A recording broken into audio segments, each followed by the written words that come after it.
Good day to everyone. So in the last class we have seen about the determination of Poisson ratio of the rubber and how to derive the corresponding formula for the finding out the Poisson ratio. So in this video we are going to see about the torsion. That is, suppose if you are taking any metal wire and the metal body and the one end is actually fixed and the another one is free, and in the free end you are giving the twisting force, that means the torque, then the body is said to be under torsion. Okay, so suppose if you are in the torsion is involved in this corresponding body or the material body, then you can find out the modulus, which is actually the rigidity modulus. So in the demonstration we are going to find out the torsion of a cylinder.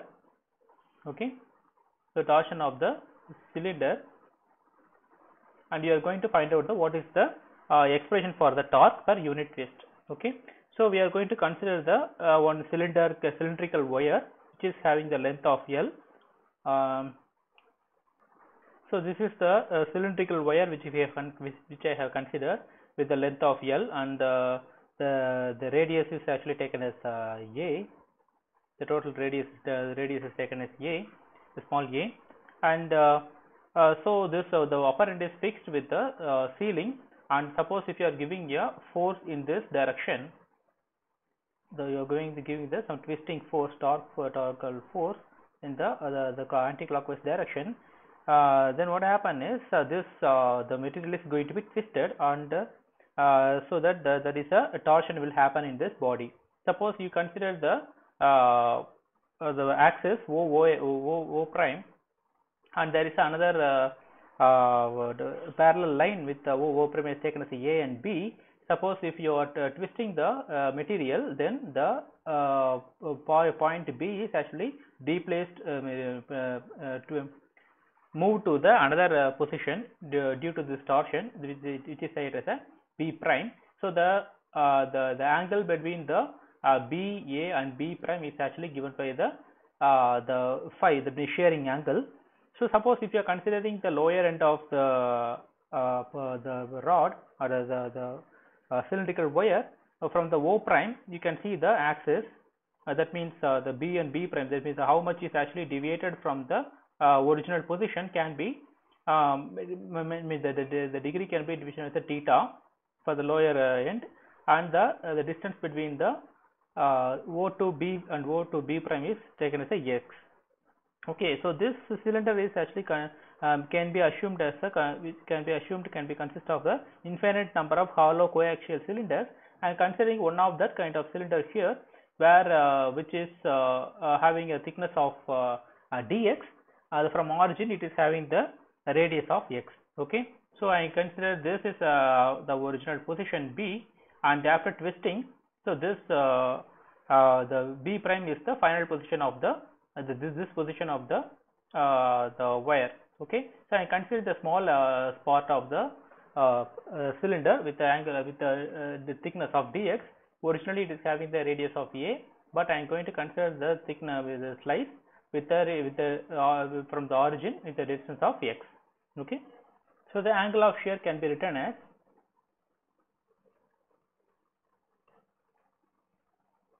angle of shear for this angle, that means in the range of this triangle B, A and B prime can be taken, the B, A and B prime, that be taken as a phi. Okay, B is the angle of B, A, B prime, which is actually the angle of shear phi. Suppose if I consider this lower part, so the B prime can be measured. Suppose if you know the value of the x as well as the theta, I can find out the B prime is the value of x into theta, so which is actually equivalent to this this angle. That means the B, A and B prime, this angle I can write as the length and the total length and the shearing angle. If it is known, then you can easily find out what is the B prime again. So I can write it as L into phi. So it is equal. So I can find out for the phi value. Phi is equal to x into theta divided by L. Okay, so this is the shearing angle. This is the which can be find out by this relation. Okay, but we already have the rigidity modulus. That means so here we have actually the force is actually the force which we have giving as a the force is actually a shearing stress. So the strain is also a shearing strain. So the modulus which we are going to calculate is the bulk modulus, sorry, rigidity modulus. So the rigidity modulus can be written as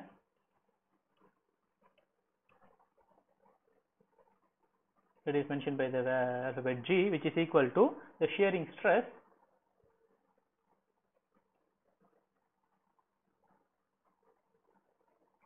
divided by the angle of shear, that is the phi. So that from this I can find out the what is the stress. So that the shearing stress,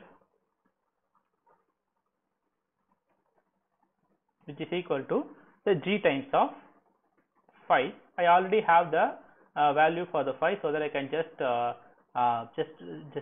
substituting the value here. So G into x theta divided by L. So this is my shearing stress. Okay, but we already know that shearing stress is equal to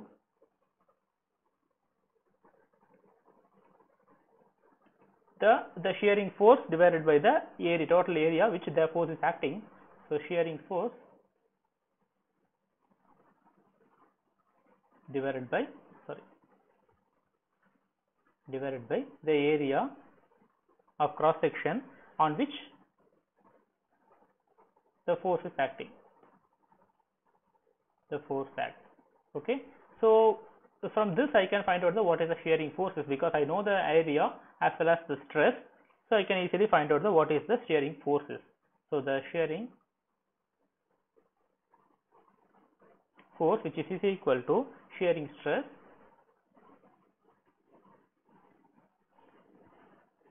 into the area on which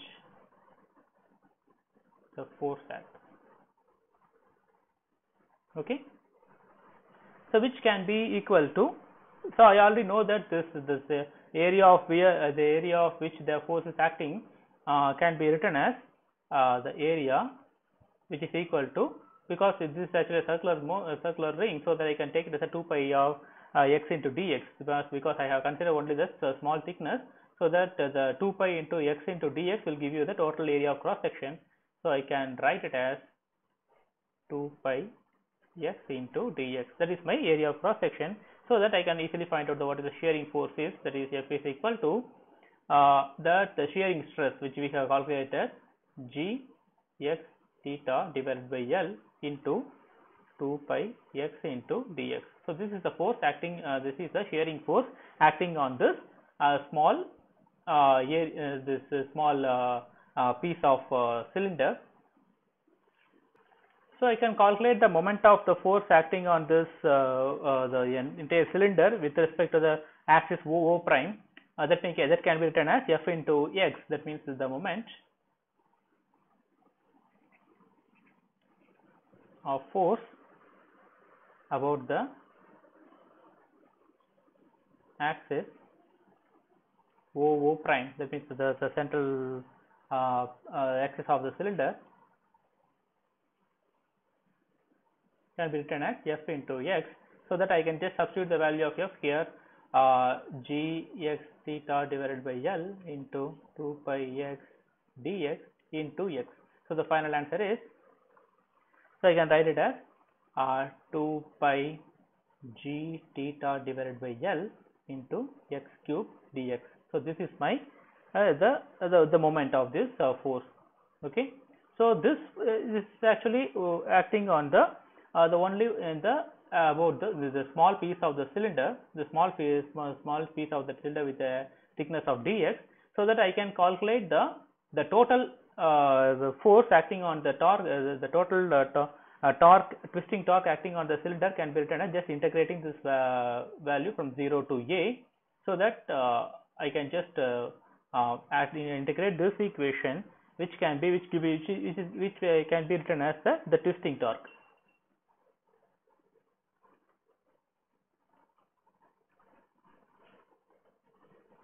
the twisting torque on the whole cylinder.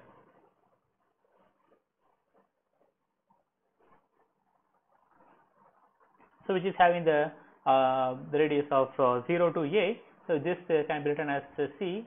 So 0 to a, this the force 2 pi g theta divided by L x cube dx. Okay, so if you integrate this 2 pi g theta L is a constant, so you can just take it out outside. 2 pi g theta divided by L can be taken as outside, and you are going to integrate the x cube dx, x cube into dx. So if you integrate this, you will get the x power 4 divided by 4. So you can substitute the values of the upper limit and lower limit. Suppose if you are substituting the upper limit, you get the a power 4 divided by 4, and the lower limit is 0. So the final answer is 2 pi g theta divided by L into a power 4. Sorry, you could get the a power 4 here, so that this 2 and the 2 will get cancelled. You get the 2L, because you got the x power 4. This 4 and the 2 will get cancelled. You get the 2 in the denominator. So this is the couple per the total twisting torque acting on the whole cylinder. Suppose you are going to find out the twisting torque per unit twist. That is what you are going to consider. You are going to calculate. That means the torque per unit twist.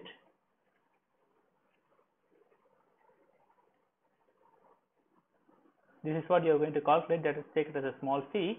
That is equal to the couple per unit, means the torque per unit twist means the unit twist means theta, which is equal to 1 radian.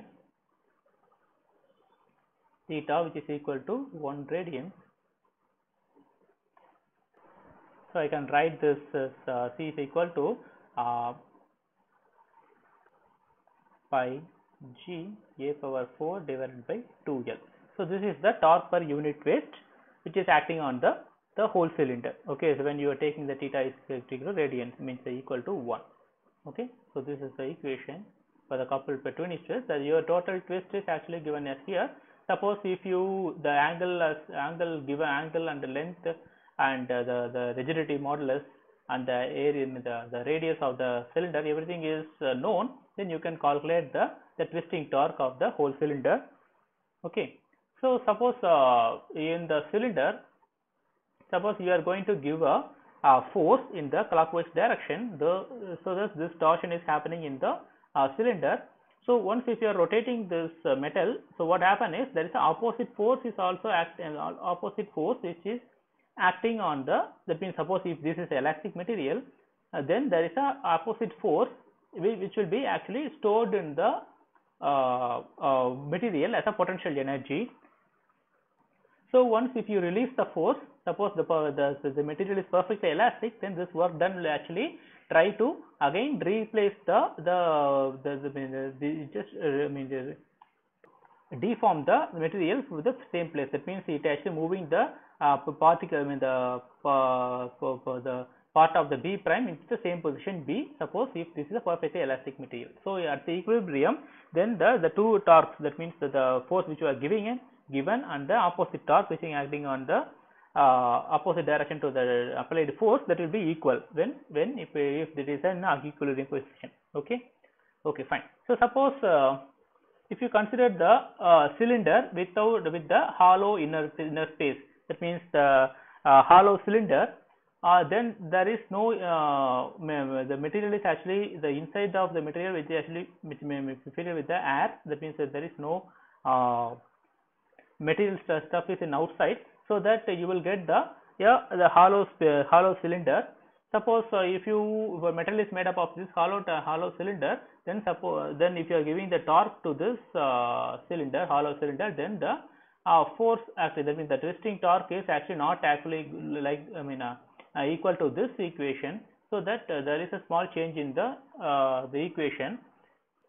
So if you consider the hollow cylinder, then inside the cylinder there is no material is stuffed, so that from the origin you have only the border. The cylinder is actually made up of the thick wall with the corresponding material with the inside radius of A and outside radius of B.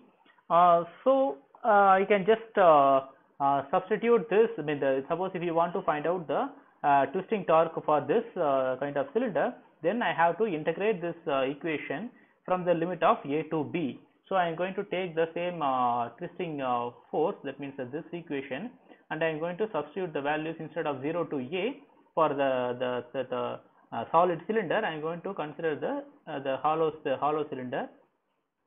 That means for hollow cylinder, the force, that means the couple the whole torque, the twisting torque can be written as 2 pi, means the integration of A to B, integration of A to B 2 pi g theta divided by L into x cube dx, so that I can take the constants outside, 2 pi g theta divided by L, and you are going to integrate the x power 4 divided by 4 is the answer, integrating equation. Then I can substitute the values of upper and lower limits. Sorry, actually the limit is actually, the upper limit is A and the lower limit is A and the upper limit is B. So that this is A and B. So if you substitute the limits here, then you will get the b power 4 divided by 4 minus a to the power 4 divided by 4. So I can get b power 4 minus a power 4. I can take the 4 outside. So we will get pi g theta divided by 2L b power 4 minus a power 4. So this is the couple, the twisting torque of the hollow sphere. Okay.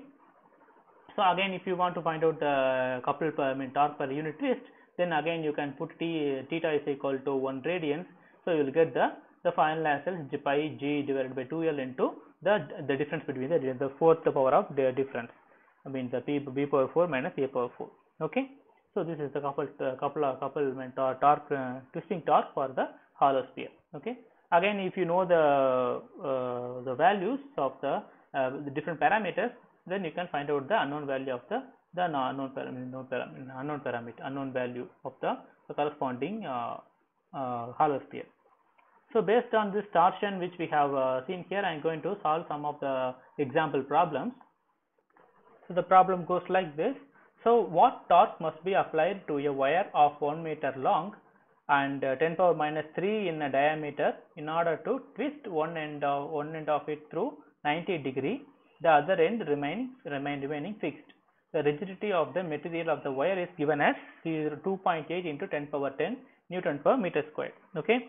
So here the known values are the length, which is equal to 1 meter, and the radius, that means it is actually given as the diameter. I can find out the radius as this means that 10 power minus 3 divided by 2, I will get A is equal to 0.5 into 10 power minus 3 meters. That is my the radius A, and the rigidity modulus is also given G, which is equal to 2.8 into 10 power 10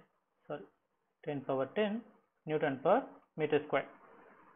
Okay, I also given the angle theta which is equal to 90 degrees. So it is actually given in the degrees, but we have to convert this into the radians. So if you want to convert the degree into radians, we have to multiply the value by pi divided by 180, so that I will get the pi divided by 2. 90 degrees pi divided by 180, we will get the pi by 2. Okay. So this is the degree in the theta, which is in the radians. So I know all these values, so that the formula which is equal to C is equal to pi g a power 4 divided by 2L into theta. So you know all these values, I can directly substitute the values. The pi is 3.1415 into G value is 2.8 into 10 power 10 Newton per meter squared into a power 4, that means 0.5 into 10 power minus 3 meters the whole power 4 and divided by 2 times of L. 2 into length is 1 meter, so that I can give it as 1 into the angle pi by 2. Okay. So if you solve this numerics, you will get the final answer as 4.318 into 10 power minus 3 Newton meter. So this is the twisting the twisting is applied to the wire. The twisting angle unit is Newton meter. So you can calculate the value here. I can also give you the another problem, that is the problem 2.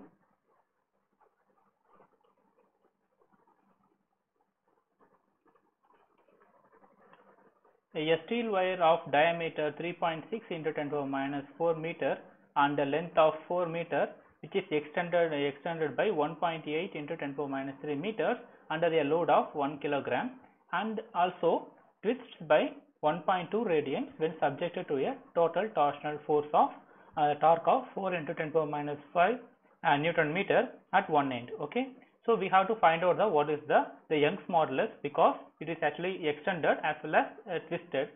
So we have to find out the Young's modulus, the rigidity modulus, and the Poisson ratio, because we already know the relation between the Young's modulus and rigidity modulus with the Poisson ratio. We know the formula, so that we can easily find out the relation. Okay. So first we are going to find out the Young's modulus. So we already know this Young's modulus E is equal to the force applied total length divided by the cross sectional area plus the change in length. Okay. So we know the force, which is already given, because in terms of kilogram, in terms of the load. So we can easily calculate the force from this load. That means F is equal to M into G. We know the M, and the G is also 9.8. I can write it as a 1 into 9.8, which is equal to 9.8 Newton. So this is my force, and the L is also given, that is the 4 meters. Okay. And the area of cross section, we can find out A is equal to pi A squared. A is diameter already given as 3.8 into 10 to the minus 4 meter, which is divided by 2 will give you the radius. So I can write it as 3.14 into A squared. That means the divided by 2, 3.6 divided by 2, we get 1.8 into 10 power minus 4 the whole square. So which is give you the answer of around so we'll calculate it later, or meter square, and the total the change in length delta L is given as 1.8 into 10 power minus 3 meters. So these are all the known values, so that I can find out the E, which is equal to 9.8 F into the L, that means the length, divided by the A is nothing but the 3.14 into 1.8 into 10 power minus 4 the whole square into the change in length, that is 1.8 into 10 power minus 3 meters. So if you do solve the equation, you will get the final answer of 2.139 into 10 power 11 Newton per meter square. That is my Young's modulus. Okay. So once we know the Young's modulus, we can also find out the rigidity modulus, because we have the torque which is applied to the twist. We can write it as C is equal to pi G A power 4 theta divided by 2L. So again, you can already have these values. I can easily calculate the G from this equation. So I can rewrite this equation as G is equal to C into 2L divided by pi A power 4 into theta. So I know the values of C, which is equal to 4 into 10 power 5 Newton meter, and L is already known, is the 4 meters again, and again the A is 1.8 into 10 power minus 4 meters. So the theta is given as 1.2 radians. 1.2 radians. So I can directly substitute all these values in this equation, so that I could get G is equal to 4 into 10 power minus 5 into 2 times of UL divided by 3.14 into 1.8 into 10 power minus 4 the whole power of 4 into 1.2 radians. So I will get the value of 0.8083 into 10 power 11 Newton per meter squared. So this is the G value. So once if I know the value of Young's modulus and the G, I can find out the Poisson ratio, which is equal to E divided by 2G minus 1, which we have already seen this equation while finding out the relation between the Young's modulus and rigidity modulus. So I can just directly substitute the values of Eg here, 2.139 into 10 power 11 divided by 2 times of G, that means 2 times of 0.8083 into 10 power 11 minus 1. So I can get the final answer of 0.323. So that is the Poisson ratio of the steel, so which is again in the limit of 0 to 0.5. We already know that we already seen in the previous classes that the limit of Poisson ratio, the experimental limit of Poisson ratio is in the range of 0 to 0.5. So the steel is having the value of 0.323. Okay. So I have another example problem, the problem 3.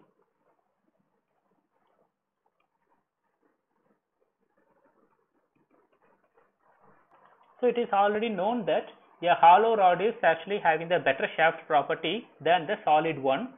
Suppose if the both rods are having the same mass, length and material, so we have to find out why, what is the reason was this. So we have to mathematically derive the equation. From this equation we have to find out why the hollow rod is better shaft than the solid one. Okay. So we are going to consider the cylinder which is having the length of L, the cylinder which is having the length of L and the radius R, and the shear modulus as taken as a G, that means the rigidity modulus. So the total torque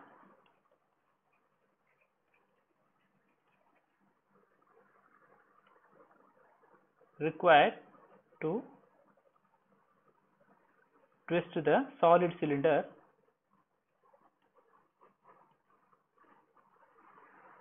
through an angle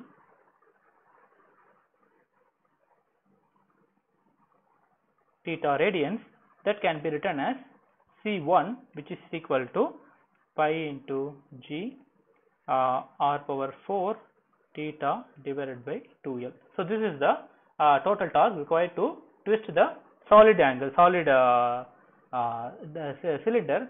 Suppose if you consider the hollow cylinder, for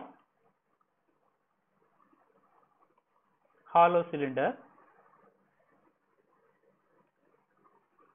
we have a radius R1 and R2, that means the inner radius R1, that means radius R1 and outer radius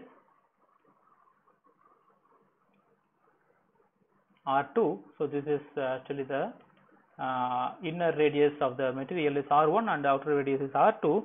Then the mass and all the other material properties are same, so that I can find out the total torque required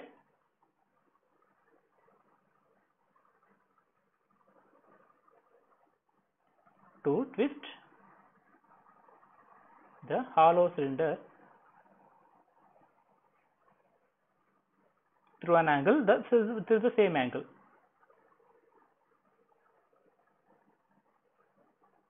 Angle theta radians, which can be written as, taken as C2, that is equal to pi G into the R power 4 is R2 to for more to R2 to power 4 minus R1 power 4 into theta divided by 2L. So I am going to find out the ratio of these two, these two total torques required. That means C2 divided by C1, which is equal to so just if I take the ratio, that the constants will be cancelled, that means pi G, 2L, theta, everything will be cancelled. You will get the final value as R2 to the power 4 minus R1 to the power 4 divided by r power 4. So this is actually the difference between the radius of the inner and outer radius, and the r power 4 is the radius of the solid cylinder. Okay, so I can write this r2 power 4 minus r1 power 4 as a plus b and a power minus b, so that I can just r2 squared plus r1 squared and multiplied by the r2 squared minus r1 squared. So I can rewrite this form at the following form, r to the power 4. Okay, so since the two cylinders are having the same mass and the same length, I can just write the total mass of the cylinders C2, I mean so total mass of the cylinders, the solid as well as hollow cylinders, as the total volume of the hollow cylinder as well as the solid cylinder. So I can write it as pi into the r squared. That means the pi, that means the total pi r into the r2 squared minus r1 squared, the total length as well as the density, which is equal to pi into r squared L into rho. This is for the hollow cylinder and this is for the solid cylinder total volume. So I can just cancel out all the constants, and the remaining is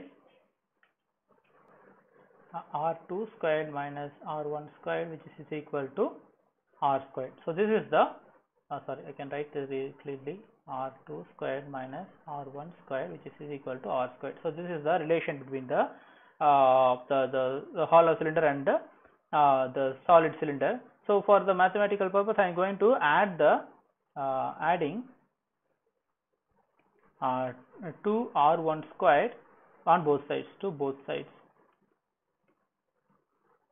of the equation, of the above equation. So 2r1 squared plus r2 squared minus r1 squared is equal to r squared plus 2r1 squared. So that this 2r1 squared minus r1 squared will get the r1 squared. So I can write it as r1 squared plus r2 squared, which is equal to r squared plus 2r1 squared. Okay, so from this equation, so in the ratio C2 by C1, I can see the r2 squared and r1 squared and r2 squared here. So I can directly substitute this value to instead of this r1 squared plus r2 squared in the ratio C2 by C1. So I can write it C2 divided by C1 can be written as so r squared plus 2r1 squared multiplied by the r2 squared minus r1 squared, which is also, I know this r2 squared minus r1 squared is actually known as r squared. So I can just directly substitute this in r2 squared minus r1 squared as r squared divided by r power 4. So I can rearrange this equation as r squared plus 2r1 squared divided by r power squared, because suppose if you take this multiplying this r power squared, or this r squared and this r power 4 will get cancelled, so that I get r squared plus 2r1 squared divided by r squared, that is the C2 divided by C1. So this C2 divided by C1, which is equal to r squared plus 2r1 squared divided by r squared. Okay, so this I can again rearrange this as like writing as 1 plus 2r1 squared divided by r squared. Okay, so suppose this ratio C2 divided by C1, which is equal to 1 plus 2 r1 squared divided by r squared, is true only if the C2 which is greater than C1. Okay, so this mathematical equation is the left hand side is going to be equal to right hand side only if the C2 is greater than C1, so that the twisting torque for the hollow cylinder is greater than the twisting torque of the solid cylinder of the same mass, length as well as the material is the same material. Hence the hollow cylinder is stronger and better shaft than the solid one of the same mass, length and material. Okay, fine. So this is another problem. Okay, so I stop here. So we have seen as far now we have seen that how to calculate the the twisting torque per unit length for the solid cylinder, and the related problem we have seen, and we have just compared how the straw in the hollow rod is better shaped than the solid one with the same materials, same mass, length as well as material. We can, in the next class we see the how to calculate the rigidity model, that means the rigidity modulus of the given wire using the some static torsion method, which we can see in the next class. Okay, thank you.